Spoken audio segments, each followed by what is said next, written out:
Welcome to पाठशाला channel. आज हम करेंगे Allahabad court 2024 group C and D के हिंदी प्रैक्टिस पेपर। पहला प्रश्न है, किसी को बुलाओ। वाक्य में किसी इनमें से क्या है? इसमें किसी जो है सार्वनामिक विशेषण का काम कर रहा है, तो सही उत्तर होगा सी, सार्वनामिक विशेषण। इनमें से भाववाचक संज्ञा कौन सी है? चरित्रता, सच्चरित्र, चरित्र या सत्चरित्र। इसका सही उत्तर है सी, चरित्र। नेक्स्ट है, राजू ने मुझे 2 पुस्तकें दी। 2 शब्द किस प्रकार का विशेषण है?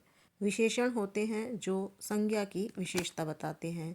संज्ञा इसमें पुस्तक है और पुस्तक के आगे 2 लगा है यानी संख्या है, तो सही ऑप्शन होगा संख्यावाचक विशेषण सी। क्वेश्चन 4, काला घोड़ा तेज दौड़ता है।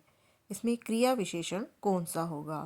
क्रिया विशेषण शब्द वो होता है जो क्रिया की विशेषता बताता है। क्रिया इसमें दौड़ता है और कैसे दौड़ता है यानी तेज दौड़ता है, तो सही ऑप्शन होगा सी, तेज। नेक्स्ट क्वेश्चन है, वह अचानक बोल पड़ा। इस वाक्य में अचानक किस प्रकार का क्रिया विशेषण है? क्रिया विशेषण के भेद होते हैं कालवाचक यानी समय, रीतिवाचक यानी कैसे, स्थानवाचक यानी कहाँ और गुणवाचक यानी उसका गुण बताना होता है। तो इसमें अचानक दौड़ा है यानी कि रीतिवाचक क्रिया विशेषण। ऑप्शन बी इसका राइट आंसर।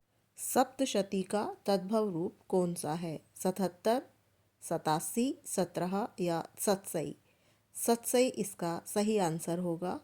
सतसई का मतलब होता है 700 दोहे। सप्त यानी 7, शती यानी 100। प्रश्न 7, यथा रुचि में कौन सा समास है? अव्ययीभाव समास, तत्पुरुष समास, बहुव्रीहि समास, द्वंद्व समास।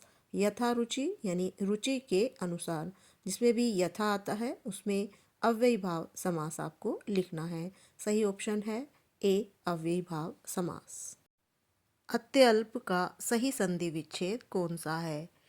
जिसमें भी अत्य यानी त आधा और य लगा होगा, तो त जो है छोटी की मात्रा में कन्वर्ट हो जाएगा। अति और अल्प य का लोप हो जाता है, तो सही उत्तर है सी, अति प्लस अल्प। प्रयत्न के आधार पर ल किस प्रकार की ध्वनि है? उत्क्षिप्त, पार्श्विक, प्रकंपित, संघर्षहीन। सही उत्तर है पार्श्विक व्यंजन है ये, तो ल सही ऑप्शन है बी। प्रश्न 10, क्वेश्चन 10, इनमें से स्त्रीलिंग शब्द कौन सा है? स्त्रीलिंग यानी फीमेल। पर्वत, ख्याति, मोती, पत्थर। किसी का भी लिंग पता करना होता है तो उसको वाक्य में प्रयोग करके देखें, तो इसमें सही उत्तर होगा ख्याति।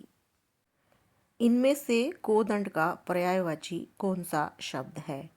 भाला, फावड़ा, तलवार या धनुष। सही उत्तर है कोदंड यानी धनुष। क्वेश्चन 12, एन वक्त शब्द में कौन सा उपसर्ग है? किसी में भी अगर हमें उपसर्ग और प्रत्यय बताना होता है तो उसमें मूल शब्द को अलग कर दें।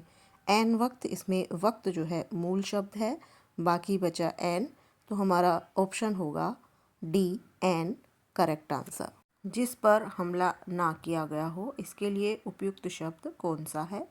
अनाक्रांत, आक्रामक, आक्रांत, अयोध्या। सही ऑप्शन है अनाक्रांत, ए को सही करेंगे। नेक्स्ट क्वेश्चन है, हिंदी भाषा भारत की रिक्त स्थान है। सही विकल्प से वाक्य पूरा करना है। राजभाषा, अंतर्राज्यीय भाषा, राष्ट्रभाषा या मूल भाषा। इसका सही उत्तर है राजभाषा। जो हमारी राजकीय कामकाज की भाषा है उसे ही राजभाषा कहा जाता है। नेक्स्ट है, 80 की आमद 90 खर्च। इस लोकोक्ति का अर्थ क्या है? पहले इस लोकोक्ति का मीनिंग समझे। 80 की आमद यानी आय आपकी 80 रुपये है और खर्च 90 है, तो इसका अर्थ होगा आय से अधिक खर्च। डी ऑप्शन करेक्ट होगा। क्वेश्चन 16, जिन पंक्तियों में नायक नायिका के वियोग का यानी बिछड़ने का वर्णन होता है वहाँ रस की दृष्टि से कौन सा श्रृंगार होता है? हास्य, संयोग, अद्भुत या विप्रलंभ।